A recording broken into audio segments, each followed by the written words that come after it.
Ya, assalamualaikum warahmatullahi wabarakatuh. Alhamdulillahirrabbilalamin. Assalatu wassalamu ala asrafil anbiya wal mursalin wa ala alihi wa sahbihi ajmain. Amma ba'du.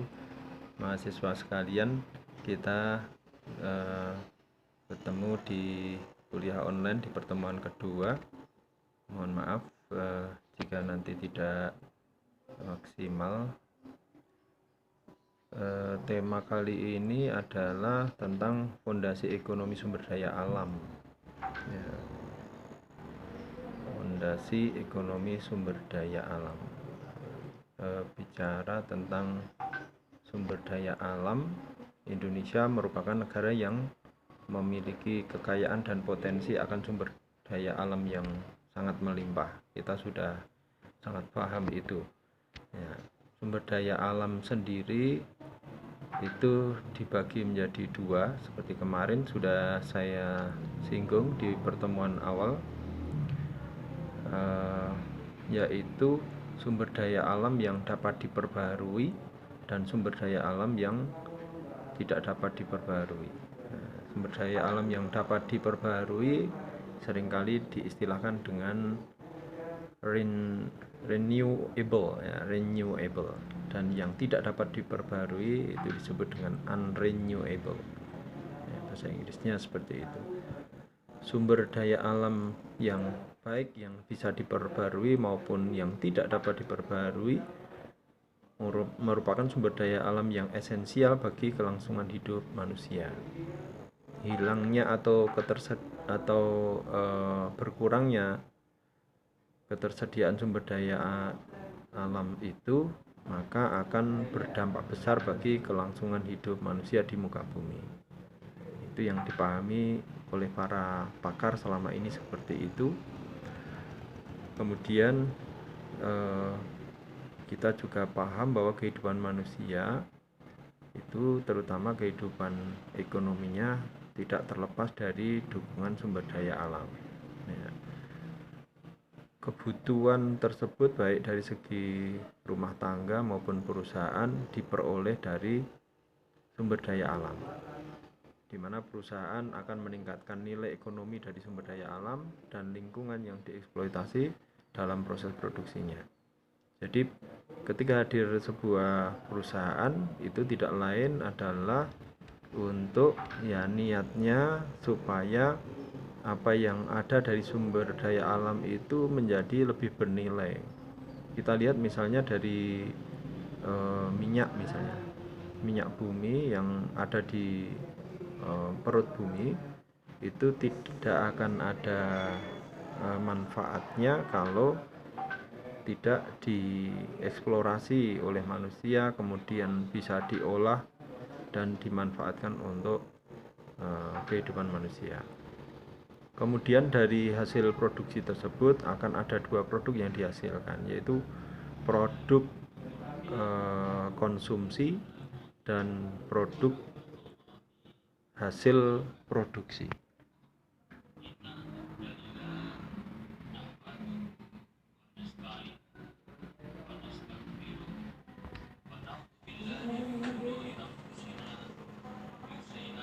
Dan dari hasil dari sisa kegiatan ekonomi, ya baik konsumsi maupun produksi, itu akhirnya akan kembali ke alam, baik berupa benda padat, benda cair maupun benda gas. Ya. Semula berupa itu tadi, padat, cair dan gas, kemudian nanti ketika sudah dipakai untuk proses produksi dan konsumsi tadi, atau proses atau kegiatan ekonomi, maka hasilnya pun sisanya juga berupa benda padat, benda cair dan benda gas. Ya, ini kebetulan sedang berbarengan dengan acara pengukuhan guru besar ya. Ya, saya lanjutkan. Saudara sekalian, kekayaan dan potensi alam, potensi sumber daya alam dan lingkungan itu dapat dilihat dari potensi berupa pertanian. Ya, kita lihat seluruh Indonesia ini hampir seluruhnya itu berupa lahan pertanian yang subur. Ya, hampir semua. Kalau kita lihat dari atas di udara, kita terbang misalnya, itu betapa hijaunya Indonesia ini. Kemudian di samping lahan pertanian itu kita lihat, nah kebetulan di Indonesia ini mencerminkan itu semua ya, lahan pertanian, kemudian air, kemudian juga udara, yang ini semua ada di Indonesia berlimpah gitu ya. Kemudian hutan, laut, dan pesisir, bahkan material tambang. Nah, ini kekayaan-kekayaan itu begitu melimpah di Indonesia. Saya ulangi ya, tadi lahan pertanian, air, udara, hutan, laut, dan pesisir, serta material tambang. Nah, ini adalah kekayaan potensi alam yang ada di dunia ini. Selama ini berbagai sumber daya alam tersebut sudah dimanfaatkan. Ya, sebagian sudah dimanfaatkan. Kalau di Indonesia kita juga melihat itu, sudah dimanfaatkan. Meskipun dalam prakteknya itu belum dimanfaatkan secara optimal. Yang pemanfaatannya itu mampu memberikan kontribusi dan pemanfaatan yang signifikan bagi pembangunan ekonomi dan kesejahteraan yang lebih penting lagi. Jadi harapannya kalau itu dimanfaatkan dengan baik, maka ujungnya adalah kesejahteraan bagi umat manusia. Kemudian saudara sekalian, bicara tentang sumber daya alam, maka dapat diklasifikasikan ke dalam beberapa kelompok. Yang pertama kelompok stok, dan yang kedua kelompok alur. Apa itu kelompok stok? Kelompok stok ini memiliki cadangan yang terbatas, tidak dapat diperbarui, atau non-renewable tadi, atau juga disebut dengan terhabiskan, exhaustible. Misalnya apa?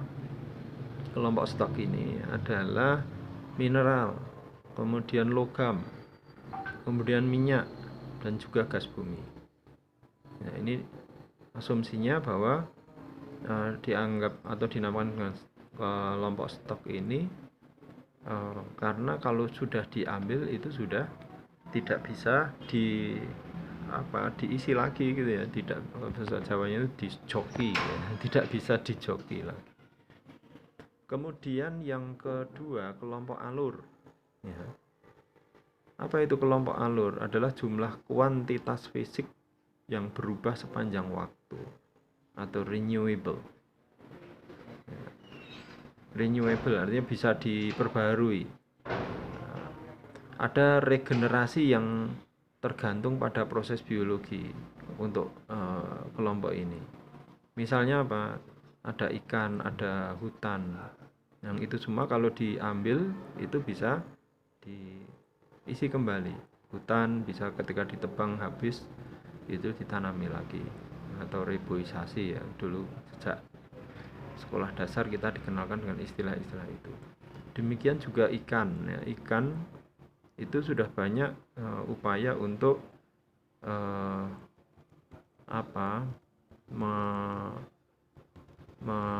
istilahnya diperbarui supaya ikan itu tidak habis yang ada di lautan, bahkan itu ya di daratan terutama itu yang lebih mudah.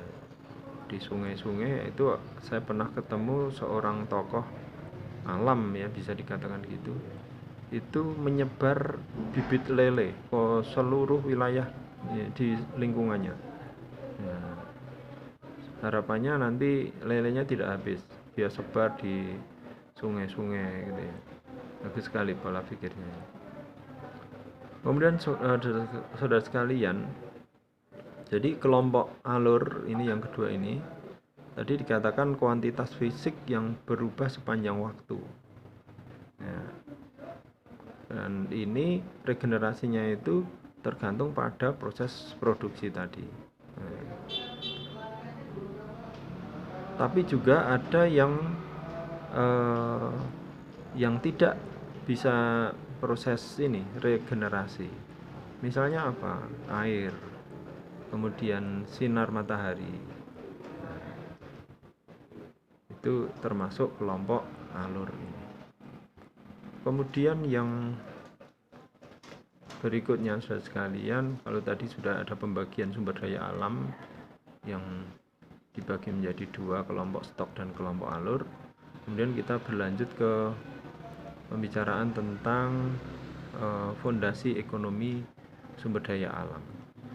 Untuk memahami ekonomi sumber daya alam dan lingkungan, maka sangat wajar jika kita memahami konsep ekonomi mikro. Ya, pemahaman tentang ekonomi mikro yang kemarin sudah kita singgung ya, kayaknya ya. Ekonomi mikro ini diperlukan karena basis ekonomi sumber daya alam adalah pendekatan utilitarian, ya, utilitarian, ya, dimana kita kalau bicara tentang utilitarian akan ketemu dengan yang namanya kurva permintaan, ya.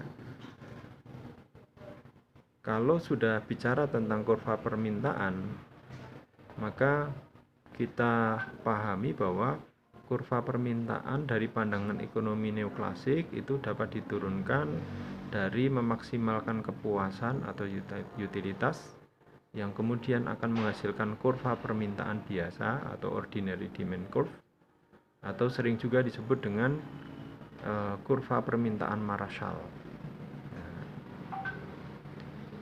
Atau yang kedua, dapat diturunkan dari meminimalisasikan pengeluaran yang akan menghasilkan kurva permintaan terkompensasi, ya. Atau juga adanya kurva permintaan Hicks. Nah, itu saya rasa Anda sudah memahami dulu ketika belajar tentang mungkin sejak dari pengantar ekonomi mikro ya, atau di ekonomi mikro sendiri, mata kuliah ekonomi mikro. Itu kurva permintaan. Kemudian di kurva penawaran, ya, kurva penawaran itu dari suatu barang dan jasa itu menggambarkan kuantitas dari barang X, ya, yang dapat ditawarkan oleh produsen pada tingkat harga tertentu. Nah, itu yang di kurva penawaran. Kemudian pendekatan utilitarian yang berikutnya adalah tentang surplus, ya. Surplus itu merupakan manfaat ekonomi yang tidak lain adalah selisih antara manfaat kotor atau gross benefit dan biaya yang dikeluarkan masyarakat untuk mengekstraksi sumber daya alam, ya. Pendekatan surplus itu sendiri biasa digunakan untuk mengukur manfaat sumber daya alam yang merupakan pengukuran yang tepat karena pemanfaatan sumber daya alam itu dinilai berdasarkan alternatif penggunaan terbaiknya. Ya. Nanti kalau Anda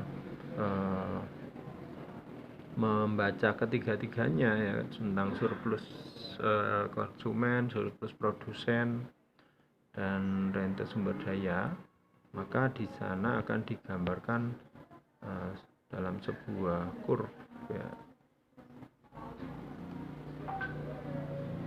Ya, saya teruskan dulu.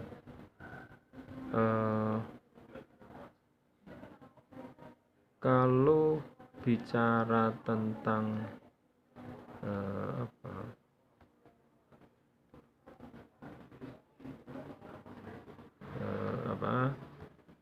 tentang sumber daya alam ini, kita juga akan membicarakan apa yang namanya barang publik, ya, dan juga eksternalitas.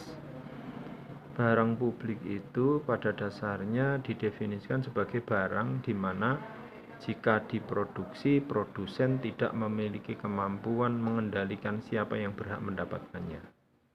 Ya, itu barang publik, ya. Saya ulangi, barang publik adalah barang di mana jika diproduksi, produsen tidak memiliki kemampuan mengendalikan siapa yang berhak mendapatkannya. Nah, artinya sudah bahasa Jawanya itu sudah diproduksi ngoyo-ngoyo, ternyata yang berhak memiliki itu tidak terbatas gitu ya. Artinya siapapun bisa memiliki. Masalah dalam barang publik itu timbul karena produsen tidak dapat meminta konsumen untuk membayar atas konsumsi barang tersebut. Nah, ini terjadi di dunia ekonomi itu seperti itu. Barangkali sudah sering ya diterangkan oleh para dosen tentang hal-hal seperti ini. Yang perlu dipahami adalah sifat dominan dari barang publik. Ya. Apa itu? Tidak ada ketersaingan. Ya, tidak ada ketersaingan. Dalam pengertian lain, konsumsi seseorang itu terhadap barang publik tidak akan mengurangi konsumsi orang lain terhadap barang yang sama. Nah, ini sifat dari barang publik itu. Jadi meskipun sudah ada yang mengambil